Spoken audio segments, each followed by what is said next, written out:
మాత్రం ఖచ్చితంగా తెలుస్తాం.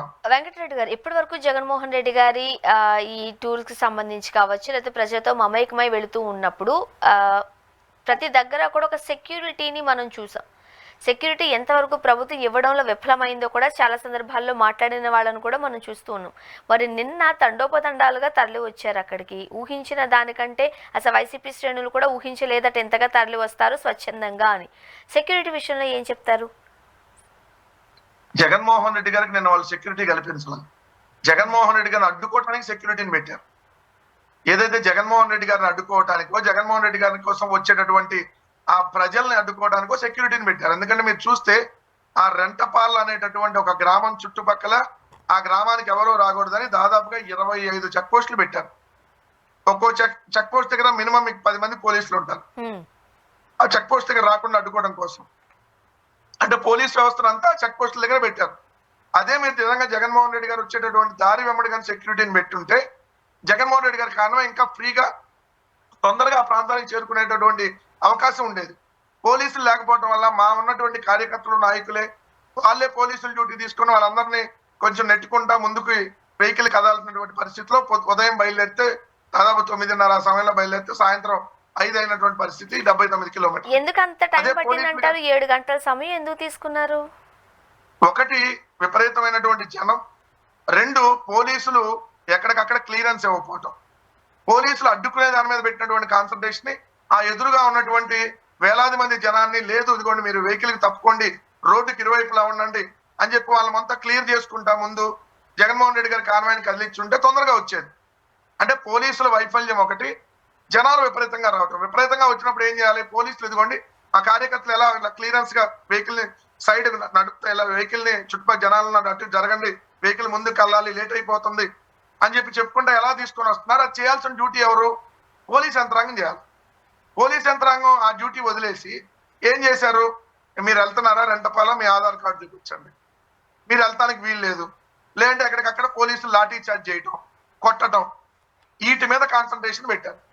అంటే ఇది కేవలం జగన్మోహన్ రెడ్డి గారి పర్యటనని ఫెయిల్ చేయాలనేటటువంటి ఒకే ఒక ఉద్దేశంతో పోలీస్ యంత్రాంగాన్ని ఈ కూటమి ప్రభుత్వం ఆదేశాల ప్రకారం పోలీస్ యంత్రాంగం పనిచేసినప్పుడు, కానీ అక్కడ ఉన్నటువంటి జనాలు ఇప్పుడు పోలీసులు ఎంతమంది పెడతారు? మహా అయితే 1000, 2000, 1,00,000 మంది జనం వస్తే ఏం చేయగలుగుతారు 1000 మంది పోలీసులు?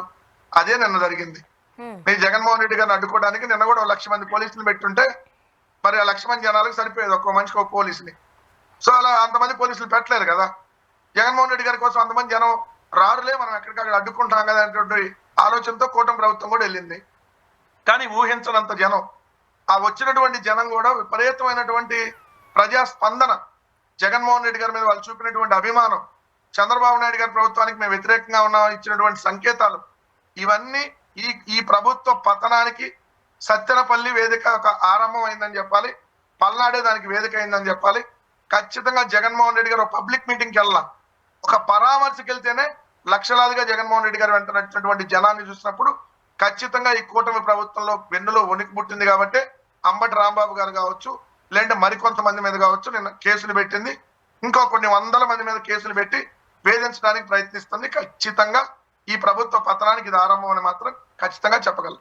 అండ్ వెంకటరెడ్డి గారు, ఎప్పుడు కూడా అది ఎంత పెద్దటి సిచ్యువేషన్ అయినా జగన్మోహన్ రెడ్డి గారు ఇప్పటి వరకు చాలా ఒక స్మైలీ ఫేస్ లోంచే మాట్లాడడం మనం చూస్తూ ఉంటాం. నవ్వుతూనే చొరకలంటించిన సందర్భాలు కూడా చూస్తూ ఉంటాం. బట్ నిన్నెందుకు చాలా అగ్రెసివ్ గా మాట్లాడారు, సీరియస్ గా మాట్లాడారు, ఎలా అర్థం చేసుకోవాలి? నిన్న ఒక భావోద్వేగమైనటువంటి సంఘటన అండి. ఎందుకంటే నిజంగా చెప్పాలంటే ఒక కొడుకును పోగొట్టుకున్నటువంటి తండ్రి, ఆ కొడుకును పోగొట్టుకున్నటువంటి తండ్రి, కొడుకు తలకొరువు పెట్టాల్సినటువంటి కొడుకుకి తండ్రే తలకొరువు పెట్టినటువంటి పరిస్థితి. నిన్న జరిగినటువంటి రెంటపాల ఇన్సిడెంట్. అతని వయసు 37 ఏళ్ళు. అతను నిజంగా చెప్పాలంటే వైఎస్ఆర్సీపీలో ఉన్నటువంటి కమ్మ సామాజిక వర్గం, మా పార్టీలో ఉప సర్పంచ్. మీకు తెలుసు, ఎక్కువ కమ్మ సామాజిక వర్గం తెలుగుదేశం వైపు ఎక్కువ ఉంటుంది మెజార్టీ. కానీ ఆ పరిస్థితులు రోజు రోజుకి మారుతున్నాయి అనడానికి ఒక నాగమల్లేశ్వరరావు గారు, ఏంటంటే మీరు అన్నట్టు ఇక్కడ వైఎస్ఆర్ కాంగ్రెస్ పార్టీలో ఉన్నటువంటి కమ్మ సామాజిక వర్గాన్ని వీళ్ళు చేస్తున్నటువంటి వేధింపులో కారణం అని చెప్పాలి. నిన్న జగన్మోహన్ రెడ్డి గారు అక్కడికి వెళ్ళినటువంటి సంఘటనలో ఆయన ఒక భావోద్వేగానికి గురయ్యారు. అందుకని మీకు ఆ సీరియస్నెస్ అనేది.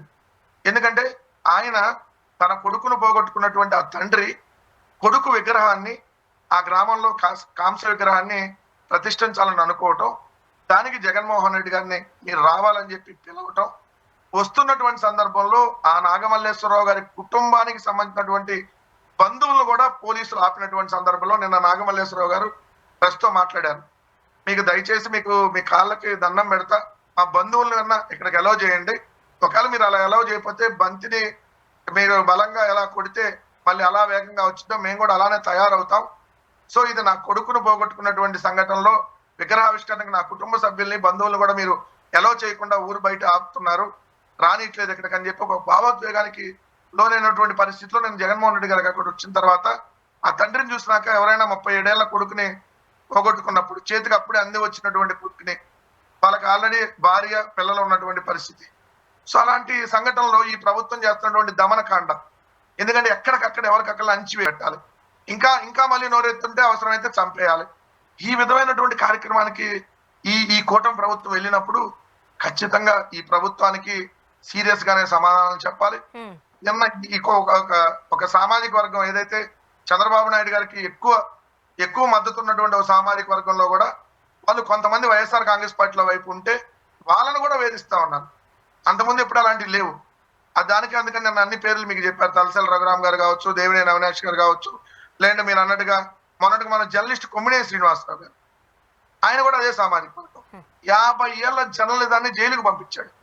50 ఏళ్ళు ఒక విలువలతో కూడినటువంటి జర్నలిజం చేసినటువంటి వ్యక్తిని ఏదైతే జగన్మోహన్ రెడ్డి గారి సంబంధించినటువంటి ఛానల్లో పనిచేస్తున్నాడని, సో ఆయన ఛానల్లో ఆయన హోస్ట్ గా ఉన్నాడని చెప్పి ఆయన కూడా జైలుకు పంపించినటువంటి పరిస్థితి.